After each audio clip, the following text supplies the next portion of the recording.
Casos e Causos. Conversas sobre crimes reais. Olá, esse é o podcast Casos e Causos e hoje a gente está aqui com a psicóloga Maria Júlia Elling e a advogada atuante na área da família Caroline Arnold Hilário. A gente vai falar sobre denúncias falsas de abuso sexual e alienação parental. Doutora Maria Júlia, há um índice de denúncias falsas de abuso sexual nos casos desse tipo de violência? A gente tem algum 10%, 20%? Quanto por cento das denúncias são falsas?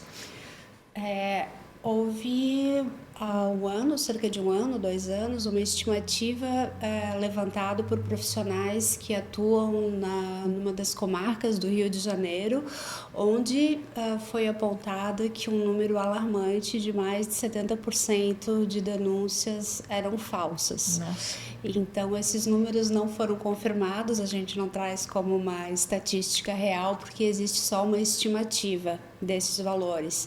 Mas a literatura sugere que é um número bem representativo, bem significativo de falsas denúncias hoje. A doutora Caroline até citou algumas autoras que trazem índices também, né? Sim. A Maria Berenice Dias, que é uma doutrinadora da área do direito de família e sucessões, traz os mesmos dados, né? Uhum. E a Andréa Calçada, no livro dela também, Perdas Irreparáveis, traz essa mesma estatística, né? Essa estimativa, na verdade, em que São Paulo seria em torno de 70%, Rio de Janeiro em torno de 80%. Então, a gente está falando de cada 10 casos, 8 seriam falsas acusações, né? Então, realmente é um dado bem alarmante, mesmo que seja estimativa, né?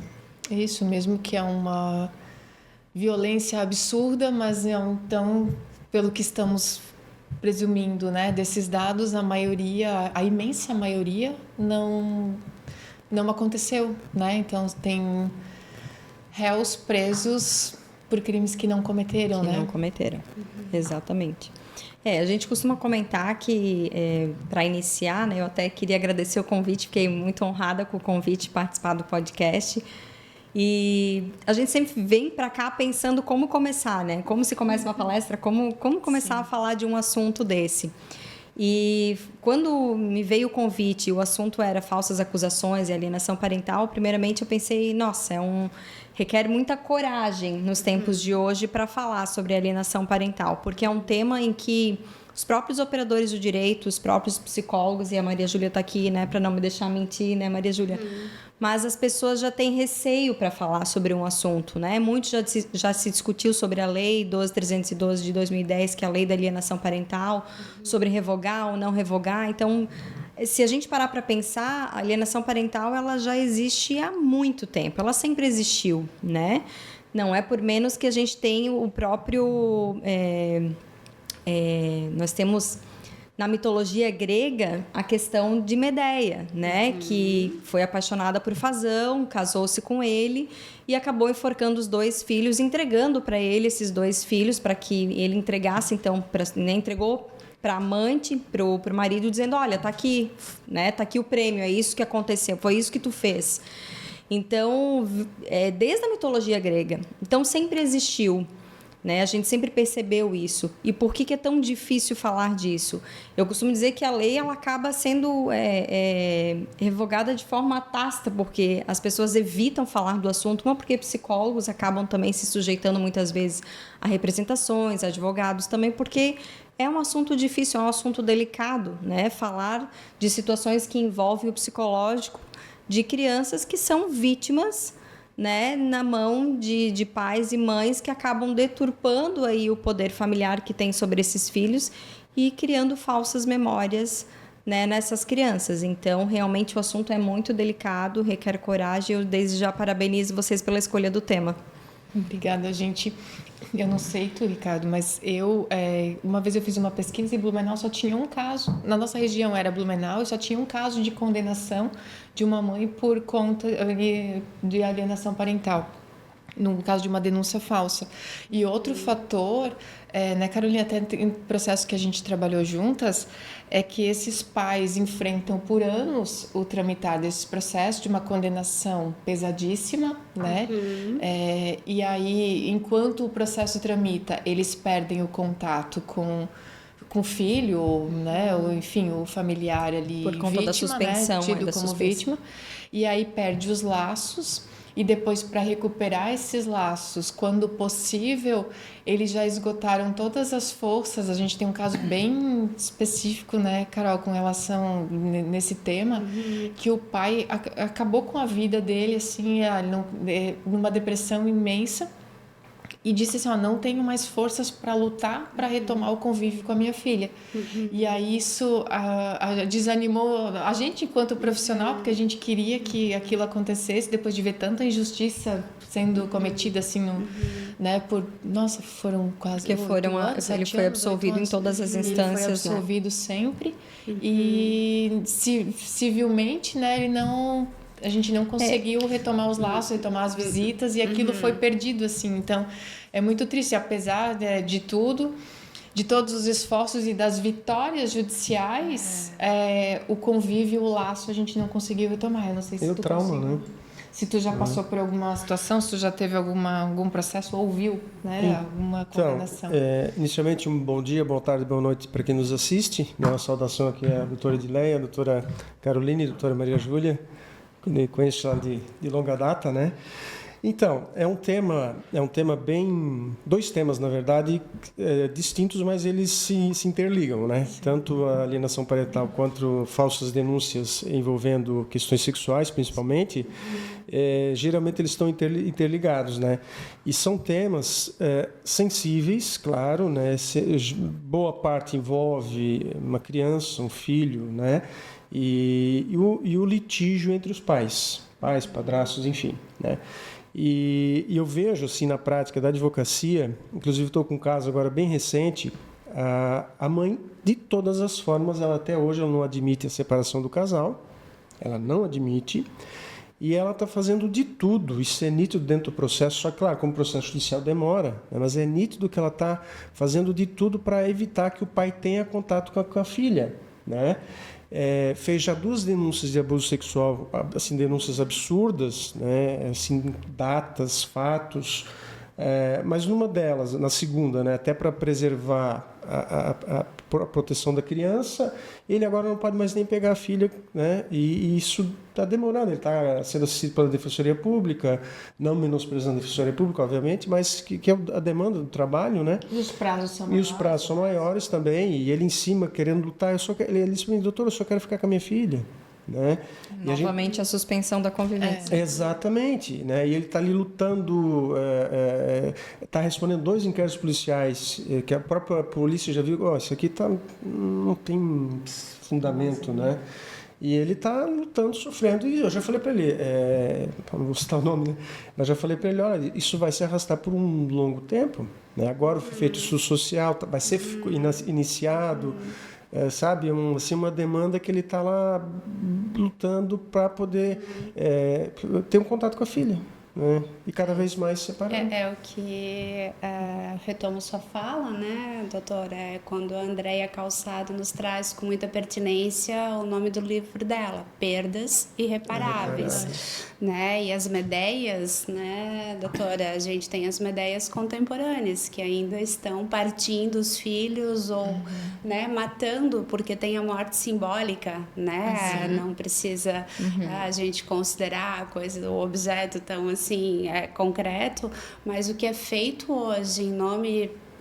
Existem várias motivações, né, para essas falsas acusações de abuso, de estupro, mas uma das motivações são essas, né, esse desejo de vingança, de algum tipo de reparação, de um dano psíquico, né, porque enquanto assim os operadores de direito trabalham com a letra dura da lei, né, nós trabalhamos com os afetos, né, e os afetos que afetam as pessoas, né, como a Glícia Brasil sempre fala, né, então a gente trabalha numa outra camada, né, como psicólogo perito, como psicólogo assistente técnico, avaliando quais são os afetos que afetam essas pessoas envolvidas nessas questões que são tão sensíveis para todo mundo e que exige coragem, inclusive coragem para a gente falar sobre esses temas, né, porque existe apesar assim de não ser um tema novo, não ser um assunto novo, né, existe tanto dissenso no judiciário, e o meu próprio conselho de classe, né, emite notas técnicas dizendo que os psicólogos não podem diagnosticar ou usar o termo alienação parental. Então, nós estamos assim tendo uma limitação, né, na avaliação desses inúmeros casos que a gente presencia e nos procuram, e a gente tem ciência, e existe um número crescente muito significativo de alienação parental, e de uma forma muito triste, às vezes a consequência de uma condução ruim acaba levando que uma das causas das falsas acusações de abuso é justamente a alienação parental, pode derivar, né, de uma alienação parental. Então, é bastante difícil, onde operadores de direito e psicólogos, às vezes, não sabem muito bem o que eles estão fazendo. Pois é, tem um contrassenso, né, Maria Júlia? Porque a própria lei usa o termo alienação parental.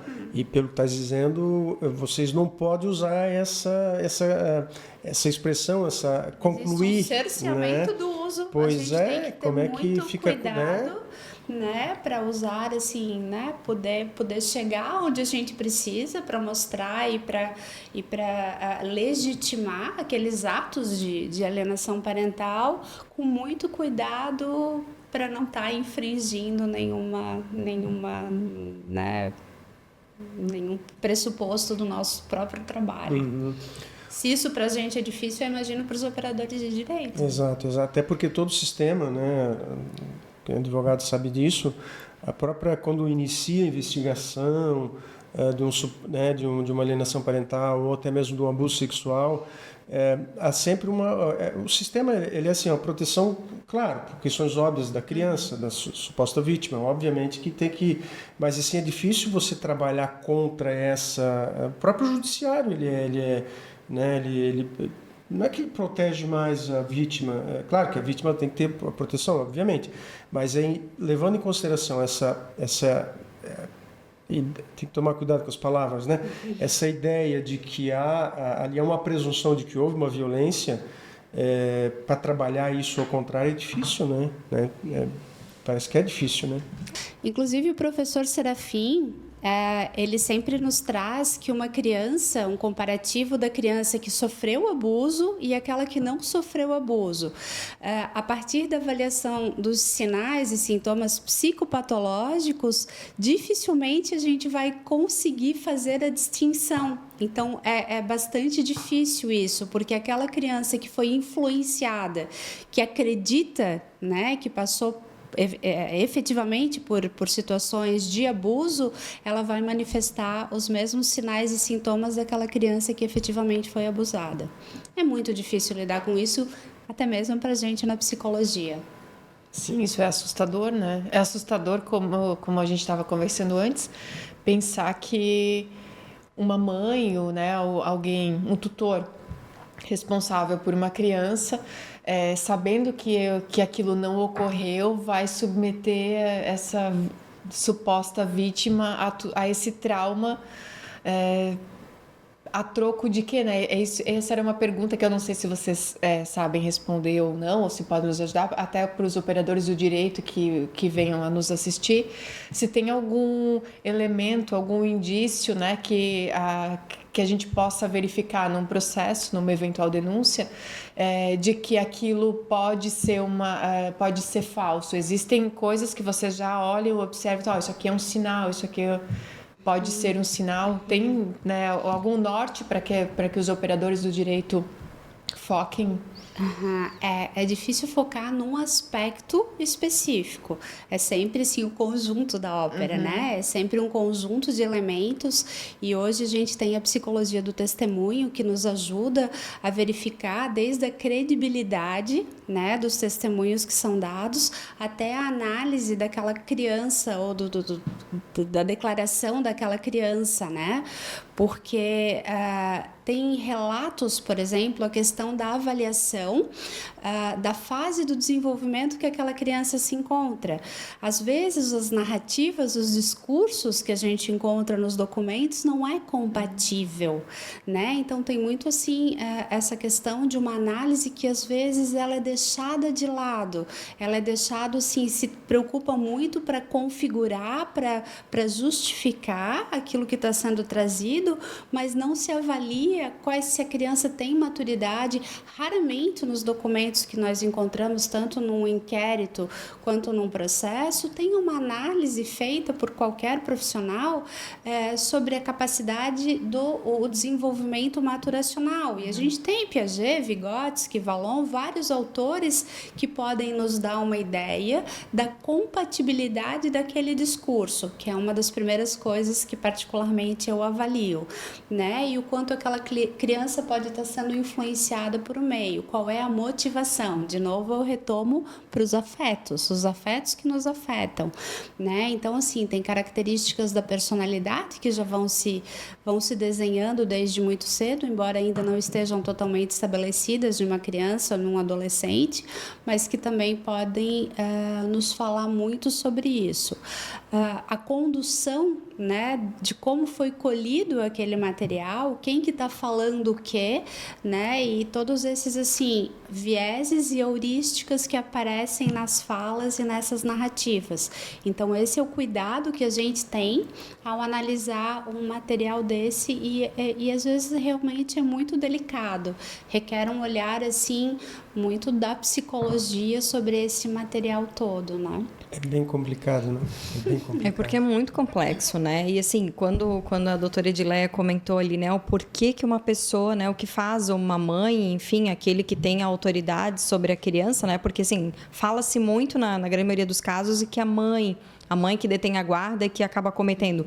Mas não é só a mãe, né? Pode ser o pai, pode ser o avô, pode ser a avó, pode ser, enfim, qualquer um que esteja na autoridade, na condição de guardiã ou sobre a responsabilidade daquela criança, né? Isso é o que nos traz a lei da alienação parental. Ela nos diz o que é o ato de alienação e traz também um rol exemplificativo, né, de quais são algumas condutas que podem indicar a alienação parental. Mas o que a gente percebe realmente é uma cegueira, né? É a cegueira da pessoa. E isso pode acometer uma mãe psicóloga, um pai médico, não importa a pessoa, a profissão, o grau de esclarecimento, né? Não importa, porque aquela pessoa ela fica cega e ela passa a fazer manobras para incutir falsas acusações, inverdades para aquela criança, para que ela passe a acreditar naquilo como verdadeiro. E aí ela passa a reproduzir aquelas falsas, né, aquelas falsas memórias, digamos assim.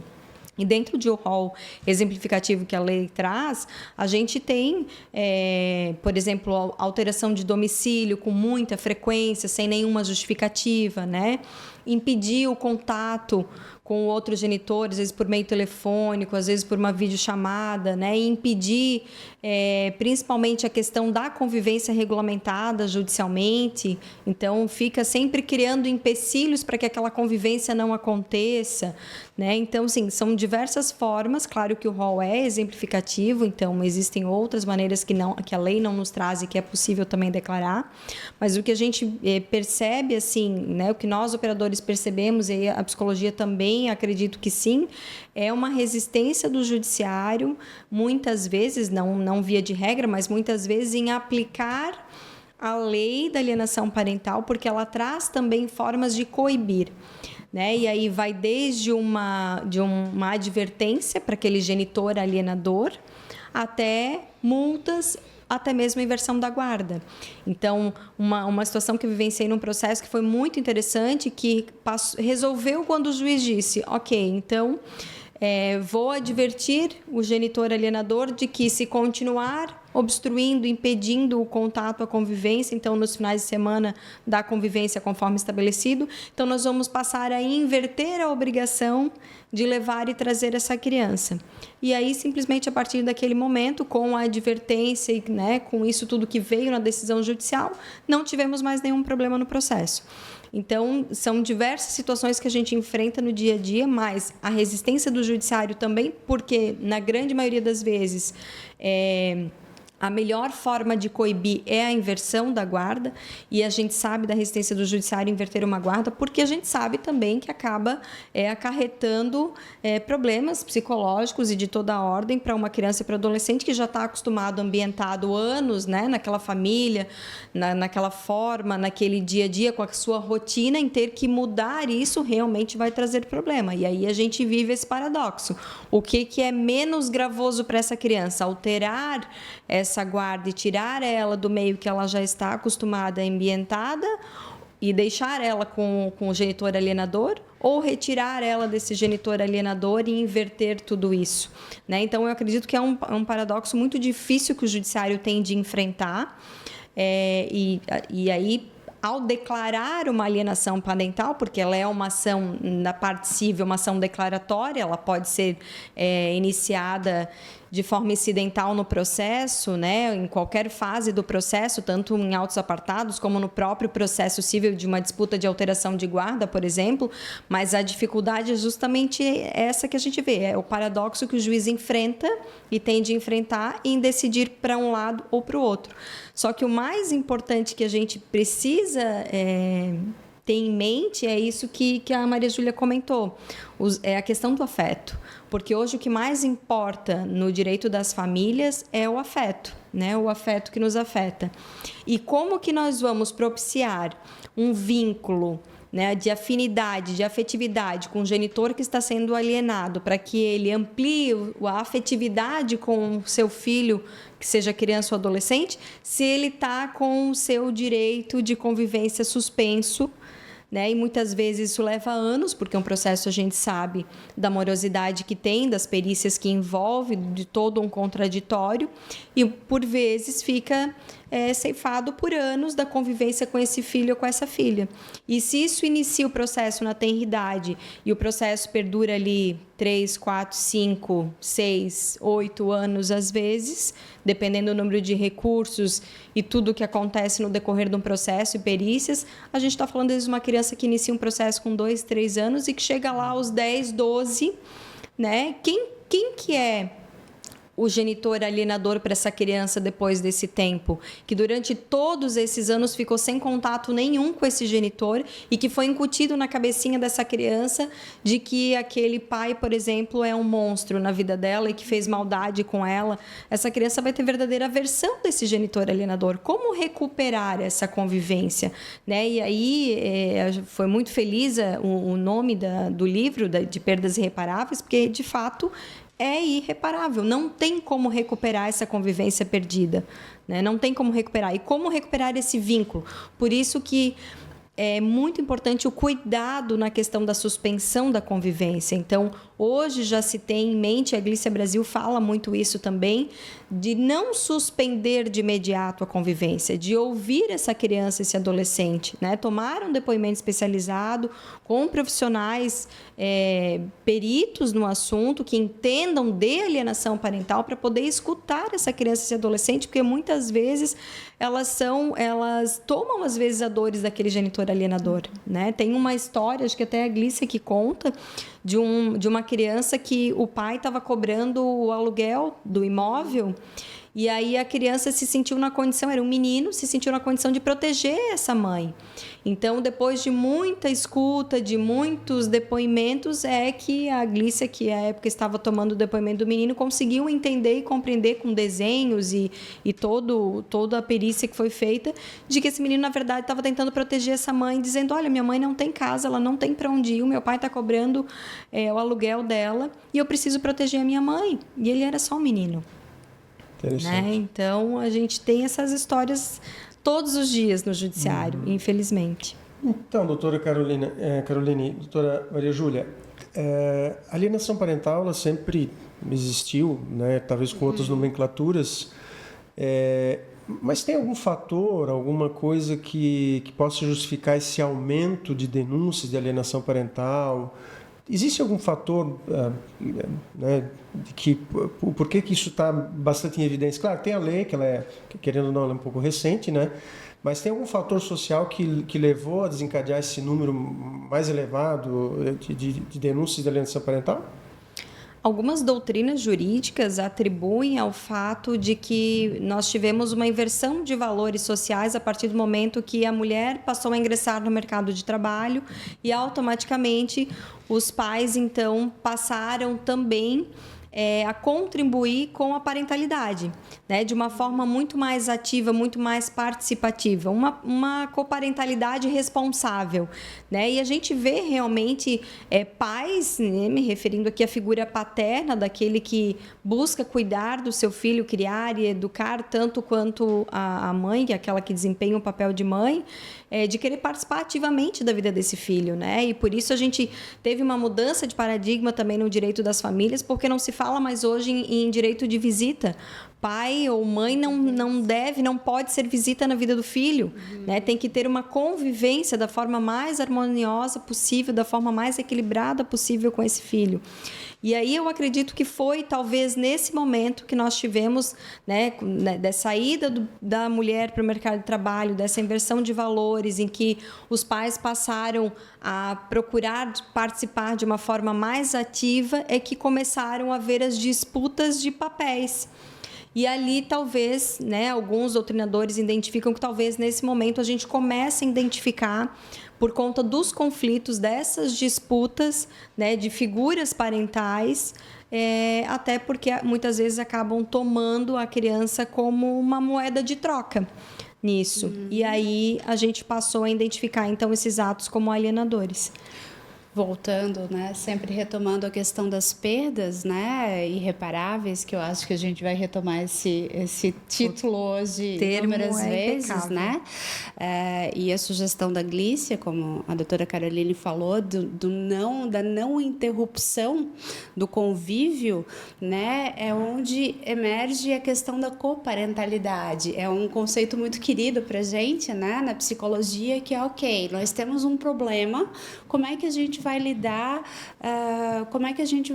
com essa questão que está colocada nessa família, né? Então, assim, a não interrupção, né, do convívio exige também que cada um exerça melhor o seu papel. E como as pessoas às vezes não estão preparadas para isso, ou não da melhor forma, ou daquela forma que é esperada delas, entra hoje os treinamentos para coparentalidade, uma coparentalidade responsável, onde entra a figura do homem, né, ou da pessoa que, né, exerce essa função nessa família, ele aprendendo também o casal parental ali aprendendo a lidar com aquelas demandas que eram da mulher, que recaíam sobre a mulher, né? E que agora são compartilhadas e que agora todo mundo quer um espaço ali para trabalhar os afetos, e isso é muito bem-vindo, né? Mas tem um caminho muito grande a ser trilhado, né? Porque a gente entra num outro campo que é muito delicado dessa conversa, porque a gente fala muito assim da importância da criança ser ouvida como um sujeito da sua história. Mas a gente esquece de todas as fragilidades desse caminho, que é a criança mente. E daí os mitos criança que não mente, né? São mitos que precisam... E a criança, exato. Isso, né? Não, mas o meu filho não mente. Mente, e, assim, fantasia. Mente, fantasia e como foi bem trazido aqui pela doutora Carol, esse exemplo da Glícia, não é que ela necessariamente estava mentindo com a intenção de criar... Fé, né? Exato, é porque ela internamente, emocionalmente, ela acreditava que precisava proteger a mãe de uma situação que ela achava no entendimento dela que exigia esse cuidado, essa atenção, que isso que era o esperado dela. E assim a gente tem vários problemas gerados por esse conjunto, né, de situações e de interações que são muito complexas. Pois é, eu conheci a doutora Maria Júlia numa palestra, não lembro que ano que foi, mas já faz um tempinho, né? 3 aqui anos. na OAB, 3 anos. E aí eu fiquei, sei lá, boquiaberta, né, com a fala dela e com os índices que ela trouxe. De verdade, assim, eu até imaginei que tivéssemos bastante denúncias falsas, mas nunca imaginei nesse volume de 70%, 80%, né? Assim, eu acho isso estarrecedor.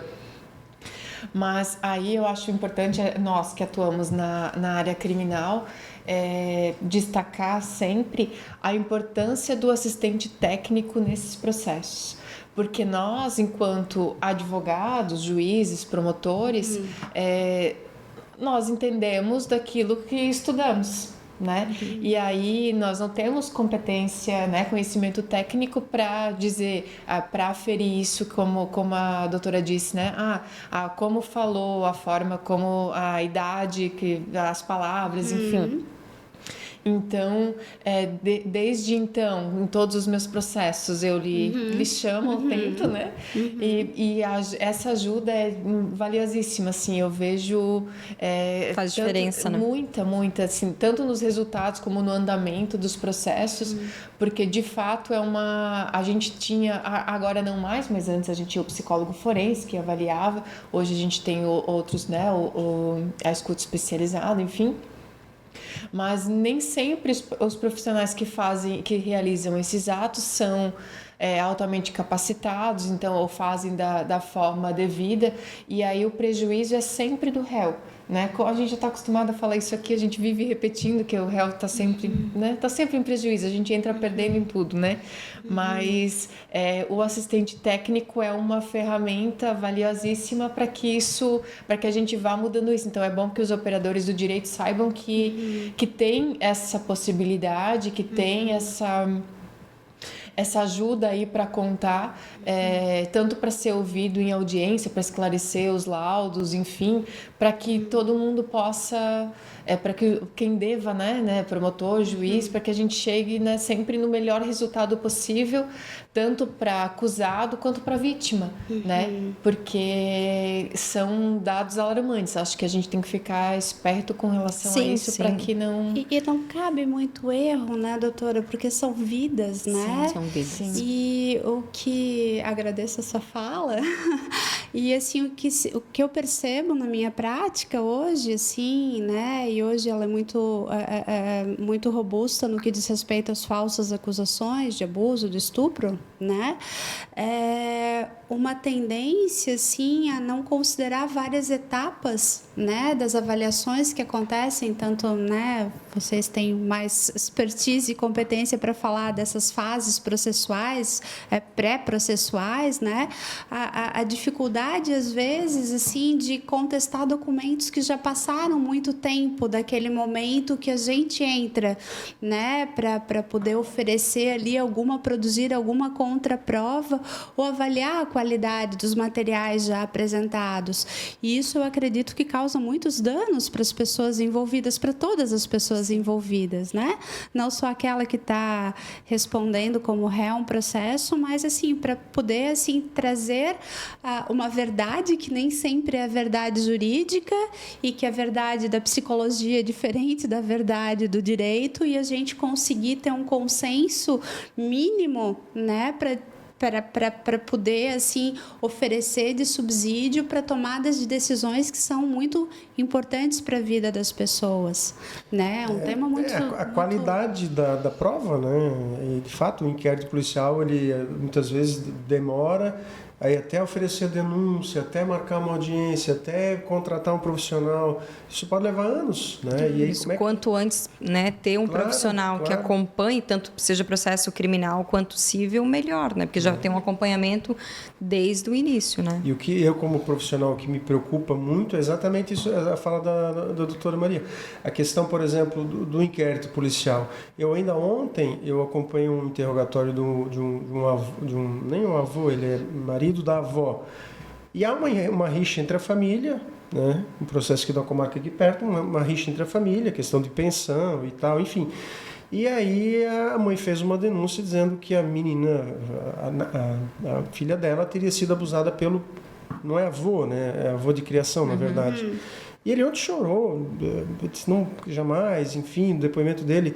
E aí eu pedi para que fosse ouvido uma menina hoje que conta com 13 anos, o delegado disse que não vai ouvir. Não, mas ela estava junto no dia onde seria o suposto abuso, ela era testemunha, ela estava junto. Não, o senhor depois peça sem juízo. Né? Então a prova fica prejudicada. Né? E bem como a Maria Júlia colocou, né? São vidas, e são vidas não só daquela vítima, é de toda uma família, envolve toda uma família. É o pai, é a mãe, sim, são os avós, que muitas vezes acabam tendo também a convivência com aquele neto, com aquela neta prejudicada, né, por conta de uma suspensão do direito de convivência, tios, padrinhos, primos, enfim. É toda uma família que muitas vezes adoece junto nesse processo. Sim. E psicologicamente isso é gravíssimo, porque depois vai se tornar um adulto, não vou dizer doente aqui entre aspas, mas assim, um adulto, uma criança que cresce sem uma figura paterna, certamente vai trazer danos psicológicos. Sim. Ali, vai procurar, às vezes, relacionamentos doentios, enfim, tem vários vieses ali, psicologicamente falando, que vão afetar esse ser, né? Esse indivíduo. Não, mas a palavra adoecida foi bem utilizada, porque as pessoas adoecem. A gente não pode esquecer que a alienação parental é uma violência contra a criança. A gente pode usar o nome que for, né? Se as pessoas tiverem dificuldade em usar o termo alienação parental, a gente não pode, em momento algum, esquecer que é uma violência contra a criança. Como a lei traz como abuso moral, qualquer, né, tipo de violência, vai causar danos e vai adoecer as crianças. E sim, né, nós teríamos adultos mais saudáveis hoje cuidando da criança. O nosso trabalho é cuidar da criança, é proteger a infância, para nós podermos ter adultos mais funcionais emocionalmente, né? Isso tem implicações financeiras, custo, né? Políticas públicas, saúde. A gente está falando de saúde pública. Exato. Né? Isso é um problema que gravíssimo, com consequências muito sérias para as pessoas, não só naquele momento da infância. Então, não tem uma vitória, né? Ninguém leva louros, são vitórias inglórias. Acho que é bom, né, para quem tá vivendo uma disputa dessa, mas não tem louros. As crianças não vão mais ter vínculos com aquelas pessoas, né? Os vínculos são prejudicados. Muitas vezes vai levar para terapia, para aquelas pessoas que têm, né, o privilégio de fazer terapia ao longo de uma vida toda, vai definir os relacionamentos delas com as outras pessoas, com os pares profissionais, com os pares afetivos, né? É gravíssimo, é alarmante. Então, né, Maria, além da própria a questão jurídica da prova, você como psicóloga muito bem pode expressar para nós, tem a questão exatamente isso aí, das próprias das relações sociais, né, as pessoas ficam isoladas, enfim, uma série de consequências emocionais e que muitas pessoas não têm como tratar isso, né? Exatamente, não tem como tratar. A gente entende hoje até que constituir um assistente técnico exige recursos, né? E as pessoas que têm menos êxito, né, não, independente assim do conjunto de profissionais que aquela pessoa tem condições, né, de trazer para sua defesa, é um número pequeno de pessoas. Né? Então, isso é muito injusto, inclusive socialmente. Sim, sem né? dúvida. É muito injusto socialmente. Né? Então, às vezes, o êxito também está atrelado a todas essas questões sociais. E voltamos para as questões sociais. Né? A Maria quis dizer, se tem dinheiro, né? Se não tem... De uma forma delicada. E uma das formas bem importantes de colocar, né, já que estamos falando de alienação parental, é que uma das melhores formas que a doutrina jurídica entende para coibir a prática da alienação parental é o compartilhamento da guarda. Isso. É a fixação de uma guarda compartilhada, né? Justamente para que pai e mãe, ou para que aqueles que venham a exercer a guarda, tenham a forma mais equilibrada possível de convivência e participe de uma forma ativa da vida daquele filho e daquela filha, né? Buscando, levando para atividades, né? Buscando na escola, pegando na escola para se preocupar também com a questão de uniforme, de tarefa, do lanche, verificar a agenda, né? Não é simplesmente pegar num sábado de manhã, levar para o shopping, comer McDonald's, entregar sábado à noite ou no domingo já. Então, é participar realmente ativamente, né, da vida daquele filho, saber de tudo que acontece na escola, a questão médica, odontológica, e isso também são formas alienadoras que a lei traz no rol exemplificativo, né? Porque o genitor que detém a guarda, ele não pode impedir essas informações. Informações muitas vezes médicas ou das próprias terapias com o psicólogo, como tá, como não tá, as informações da escola, às vezes, né, não repassa um convite, não repassa uma informação, uma reunião, uma informação que veio da escola. Isso tem que ser de acesso livre a ambos os pais, porque o poder familiar é do pai e da mãe. Não é como era no Código Civil antigo, em que havia só o pátrio poder, né, que era o poder do pai, era o pai que detinha esse poder. Não, hoje o poder familiar ele é do pai e da mãe, igualdade de condições, inclusive pós-divórcio, pós-separação, pós-dissolução de união estável, né? Independente de quem tem a guarda, não perde o poder familiar, muito pelo contrário, tem ainda o dever de fiscalizar a criação e educação dos filhos. Então, a guarda compartilhada, ela veio aí justamente para coibir essas práticas alienadoras. Mas com os altos índices que a gente tem visto, não tem funcionado. Muitas vezes porque não são aplicadas, né? Porque há às vezes uma resistência em relação a isso, porque às vezes não é invertida também a guarda, porque ela existe na modalidade unilateral, porque ainda a gente tem muitas guardas que são unilaterais, porque a lei da guarda compartilhada ela é uma legislação nova, digamos assim, de 2014.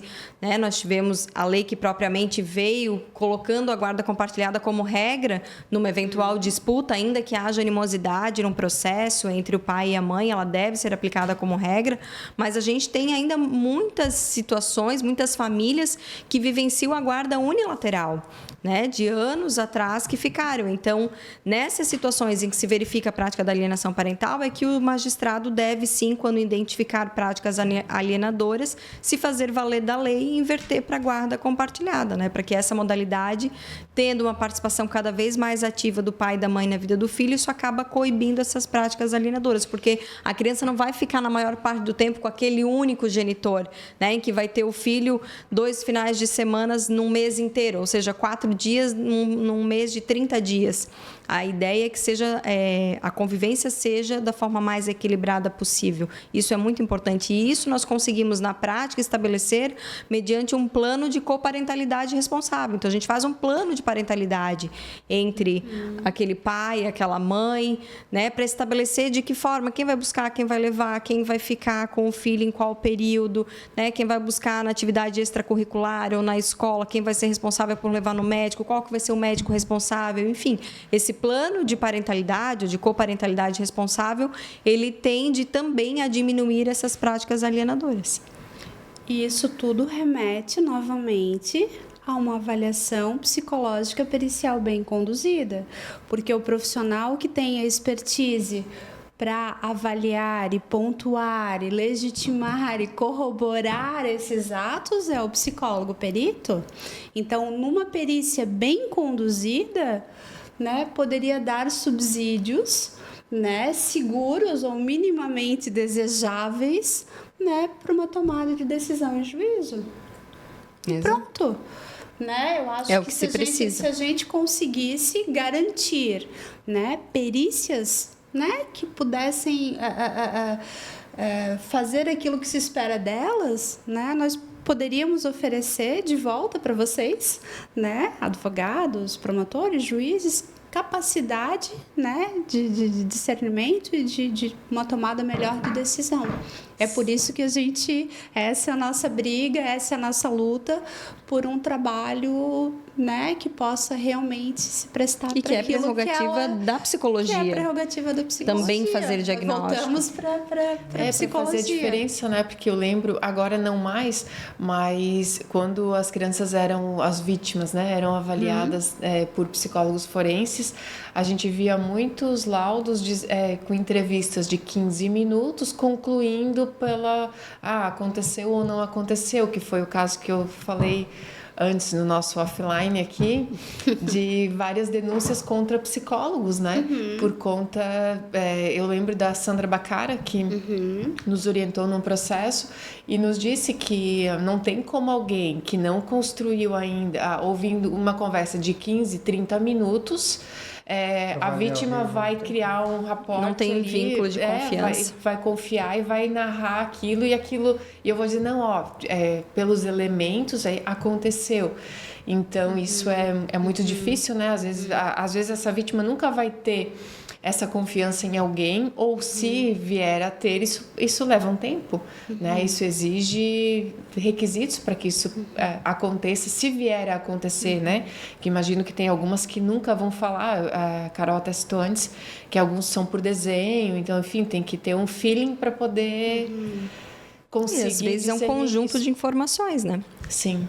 É por isso, sim, que é tão importante que o psicólogo, né, o profissional da psicologia, seja ele perito, assistente técnico ou um avaliador psicológico, ele precisa ter educação contínua, estudo, porque isso requer não só aquela habilidade na psicologia jurídica, mas da psicologia do desenvolvimento, da neuropsicologia, né, um melhor entendimento da psicopatologia, né, de como aquela criança funciona, porque não realmente é impossível a gente dar credibilidade para um laudo psicológico feito com uma entrevista com cada pessoa envolvida naquela situação que está sendo avaliada.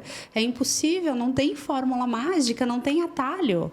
Não tem atalho. E nós temos inúmeras condenações baseadas em laudos desse tipo. Exatamente, isso que eu ia falar. É lastimável. Né? Aí materializa aquilo de um laudo que o juiz tem só aquilo ali como base. Né? Eu já vi casos de laudos feitos nesse nível 6 anos depois do fato. Então. Seriam usados para basear a condenação. Isso me leva a uma pergunta que fizeste anteriormente, né? Quais são os indícios assim que podem ser observados no conteúdo de um processo? Uma das coisas, assim, além da questão, né, do desenvolvimento da criança, é justamente o viés da memória. É justamente a questão da memória, né? Às vezes uma denúncia é feita e quando essa criança é chamada para o depoimento especial, quando é deflagrada a ação penal, já passou 5, 6, 7 anos daquele suposto abuso, né? E só que o depoimento especial é uma prova que requer memória, né? E muitas vezes os entrevistadores pulam justamente o treino da memória no depoimento e já passa ao evento sem nem saber se aquela criança tem a capacidade de recordar o que ela fez no último aniversário, né? Oxalá 5, 6 anos é um exercício impossível, né? E sim, né, a questão às vezes, assim, quando nós apontamos irregularidades ou na tentativa de mostrar que aquele documento ou aquele ato, né, não responde àquela pergunta que foi feita, a gente não pode ir considerando que qualquer ação adicional pode levar à revitimização. Mas, em nome disso, também a gente não pode acessar a verdade, né? Então, é bem difícil e desafiador. O que a gente uma linha tênue, né? Porque tem que questionar sem revitimizar, né? Sim, exatamente. Tu precisa abordar o assunto sem revitimizar a criança ou o adolescente. E aí, como se faz isso, né? É só com muita técnica, né? Muita expertise, muito aperfeiçoamento profissional, né? É um trabalho que envolve ética, né? Sem dúvida, um comprometimento ético do profissional em ouvir aquela criança e aquele adolescente. Sim, e aí a gente condena inocentes a penas altíssimas, condena vítimas, filhos ou, enfim, parentes ao afastamento eterno, às vezes, porque esses laços jamais serão retomados, e aí ao convívio também eterno com aquele genitor que causou tudo isso. Isso é desanimador. Às vezes a gente percebe até uma manobra escalonada, né? E aí me lembrei, quando estavas falando de evidências, me lembrei desse escalonamento, porque há processos em que a gente observa isso, assim, começa com uma pequena denúncia, uma situação, que nesse final de semana aconteceu isso, porque o pai está fazendo aquilo, a mãe está fazendo tal coisa, e aquilo vai se agravando, porque a gente percebe tentativas, manobras para tentar impedir a convivência, e se nada surge efeito, então sim, como então o último grau, o último escalonamento, então a falsa denúncia de abuso sexual, porque aí sim a gente sabe que, na dúvida, o judiciário vai proteger essa criança e esse adolescente e tende a suspender essa convivência, né? Então, às vezes, é uma manobra utilizada por conta disso. Antes do Ricardo terminar aqui, eu só quero dizer que, apesar de ser desanimador, as conclusões que a gente chegou, a gente sempre tem bons profissionais a gente sempre tem que se cercar de bons profissionais para garantir que a menor quantidade de mal venha a prosperar nesse tipo de denúncias, né? Porque, como eu falei, com as assistências técnicas, a gente sempre consegue resultados melhores, até porque daí todo mundo olha aquilo com olhar, né, diferente, porque é um técnico que está falando, né? Até o próprio judiciário erra menos, né? Eu acho que conduz, que dá uma luz muito boa, assim, para tudo. Bom, tema polêmico, gostoso de falar, e duas pessoas que, né, têm bastante bagagem, né? Pena que o nosso tempo está finalizando. E queria agradecer a presença da Maria Júlia, da doutora Caroline, né? Eu não sei se querem fazer alguma ponderação final. Eu só quero dizer que eu também sou uma otimista, apesar de todas as dificuldades e entraves, né, que fazem parte do nosso trabalho. Eu acredito na aplicação de uma psicologia assim que possa trazer resultados mais frutíferos e mais robustos para todas essas situações de vida das pessoas, dos afetos que nos afetam, né? E agradecer enormemente esse convite, né, que vocês fizeram, e essa interação sempre é muito rica, e eu acho que isso é muito gratificante e faz a gente sempre acreditar na possibilidade de oferecer um trabalho melhor. Obrigada, e foi uma honra muito grande estar aqui compartilhando essa mesa com vocês. Eu posso dizer o mesmo, só tenho a agradecer, né, a vocês pelo convite. Foi uma honra estar aqui conversando com vocês sobre um assunto tão delicado, tão importante para o nosso dia a dia na advocacia. E dizer que também sou uma otimista e não poderia deixar de ser, porque senão é hora de abandonar o barco, né? Quando nós não acreditarmos mais que é possível fazermos a diferença e lutarmos pelos direitos das crianças e dos adolescentes, seja por conviver com os pais, né? Com o pai, com a mãe, com quem tiver que ser, com avô, com vó, para garantir a eles o que eles têm direito, porque são pessoas em desenvolvimento, nada mais faz sentido. Então, nós acreditamos e continuamos lutando, estudando, né, com muito trabalho, com muita ética, para que a gente possa realmente garantir a essas crianças o que lhe é de direito. Então, só tenho a agradecer a vocês. Tenho certeza que sairemos daqui maiores do que quando entramos. E foi um prazer muito grande. Obrigada. Mais uma vez, muito obrigado, tá? Bom, agradecemos também aos nossos que nos assistem, e até o próximo Casos e Causos. Casos e Causos. Conversas sobre crimes reais.